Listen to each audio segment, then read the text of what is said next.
Akatambi ke tutandise nako mukwano gwange bw'olaba enkyaka alina okusakanya atera mukadde ke kamu n'okwekyanga okukalimu oyinza okusooka okulowooza nti bantu babadde mu katale oba balina bwe babadde bakuŋŋaanidde nga balina ebintu bye bagula ne mukwano gwange njagala okutegeeza nti babadde mu church.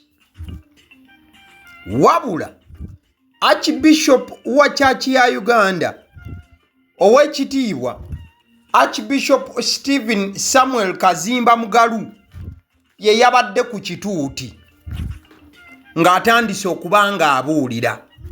Bannayuganda ne beekumamu ogutaaka ne batandika okuba nga bamuweereza ebigambo ebisongovu okulaga obutali bumativu bwabwe. Bino byonna byabaddewo ddi mukwano gwange. Olunaku olwaleero ziri ennaku z'omwezi Nnyamaayi omwaka 2026. Kati akavuyo kano konna kabaddewo olunaku lw'eggulo ku Sande. Archbishop wa church ya Uganda Stephen Samuel Kazimba Mugalu bwe yalumbaganiddwa bannayuganda ababeera mu ggwanga lya America oba United States of America mu service eyabadde Boston. Bannayuganda ababeera e Boston oba n'abamu abazze e Boston, Archbishop we bawulidde nti azze Stephen Samuel Kazimba Mugalu kwe kujja ku church we yabadde agenda okubanga abuulira enjiri n'okubeera nti alyowa emyoyo gy'endiga ezimu. Bano ne batandika okubanga boogerera waggulu mu kubanga balina okwemulugunya kwabwe. Abasinga nno okusinziira ku bwe babadde boogera bannastruggle ate abamu bannankyukakyuka era mukadde ke kamu abawagizi b'ekibiina ki The National Unity Platform era ng'akatambi akakwatiddwa akabadde keetooloola ku mitimbagano gyonna bwe budde bwe kakwatiddwamu mu kyaki. Bwakira abantu babadde bakkakkanye nga bali mu kuwuliriza, abamu bano abalala babadde batudde mabega nga baalindiridde dda Archbishop Kazimba Mugalu okubeera nti alinnya ku Kituuti. Yabadde yakwogerayo ebigambo bitono nnyo nnyini ddala bwe biti ne basimbula ne bagamba nti nedda ggwe musajja ggwe yemmwe bamu ku batusibyeko embeera embi mwe muleetedde Uganda okubeera mu mbeera gy'erimu.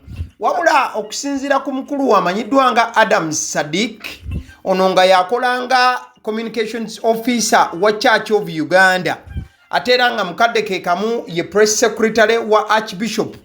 Olunaku olwaleero avuddeyo n'agamba nti Reverend Dr. Kazimba Mugalu ali ku ttuwa oba agenda maaso n'okuba nga atalaaga ensi y'ensonga lwaki yagenze mu ggwanga lya America.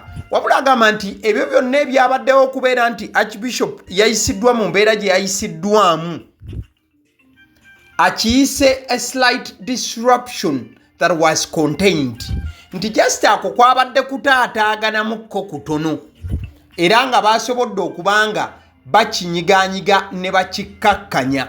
Wabula Mr. Sadiq agambye nti ebyo byonna ebitandise okubanga byetooloola ku mutimbagano oyo just propaganda era nti abakoze bino balina ekibozibozi kye babadde baagala okutandika okutambuza wano na wali. Ojja kujjukira nti gye buvuddeko Archbishop Kazimba ennaku z'omwezi zaali 19 yavaayo n'agamba bannayuganda abamuteekako pressure buli kadde okubeera nga bamugamba ayogere wano na wali, n'agamba nti mwagala njogere temwalaba kyatuuka kujja nani luumu, lwaki muba mugenda mu maaso n'okubeera nga mutandika okuŋŋamba njogere. In fact ayina lwe yavaayo n'agamba n'okugamba nti mu byayogera yagamba nti ye musajja alina family, alina abantu be, nabwe kityo temubaako ngeri gye mumusindiikiriza kubaako byayogera.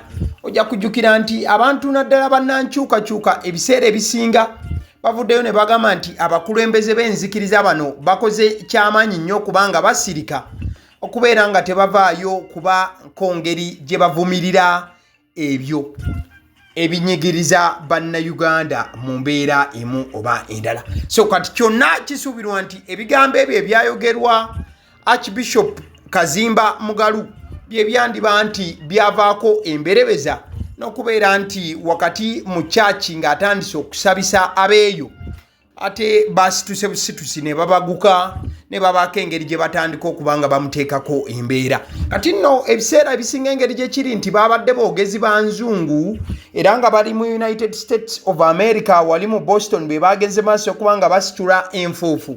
Nange kyenkoze kwe kuyisaako olubu lw'ekigere ku mutimbagano guno okwetegereza bannayuganda kiki ke bateesa naddala ku mbeera y'okubeera nti Archbishop yayisiddwa mu ngeri etwoboola bweti. Okusookera ddala ndabyeko omukulu Chris Obore ono nagamba nti akolera ddala wali mu Parliament era ye Director Communication and Public Affairs mu Parliament.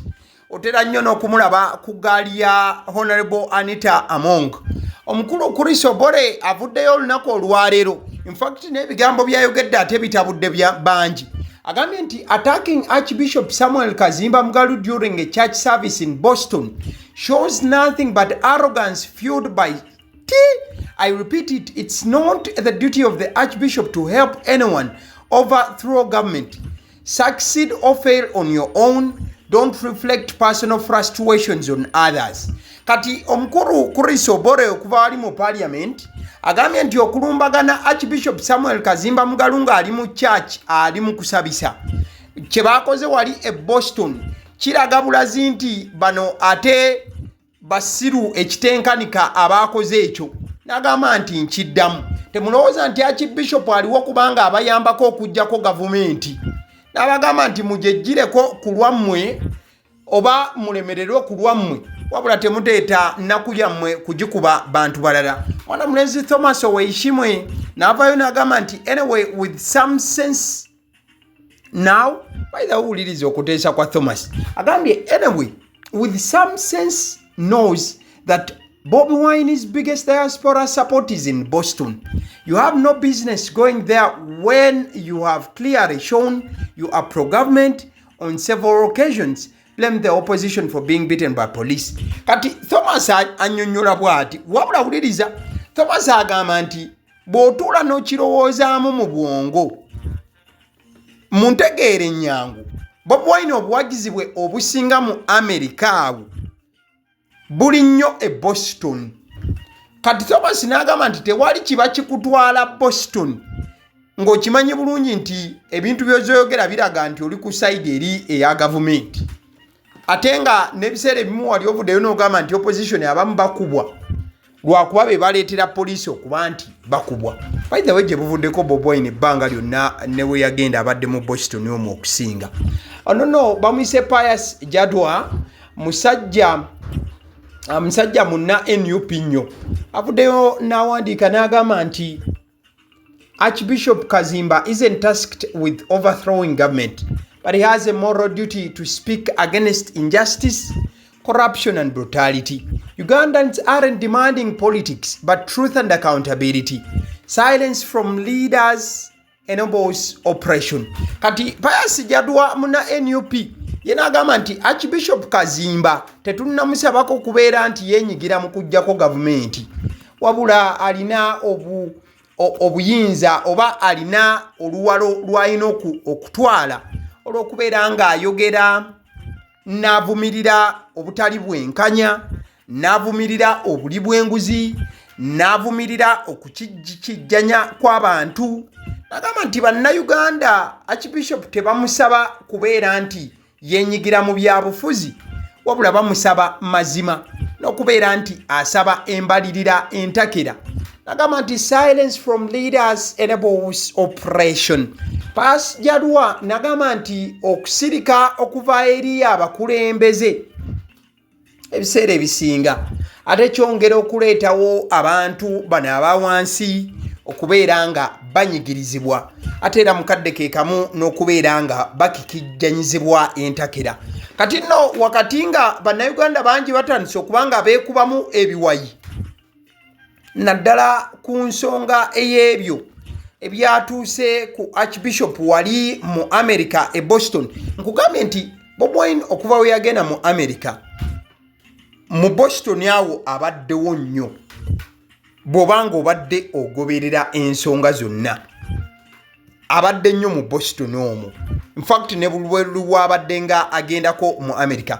Kati on the other side, or if you toss the coin, Pan-Africanist agambye NUP is amazingly slowly by slowly we shall know them for who they are. Now they want to start meeting us in public ne batusiba embadiya and force us to say what they want. So to them there is no freedom of speech. It only applies to them.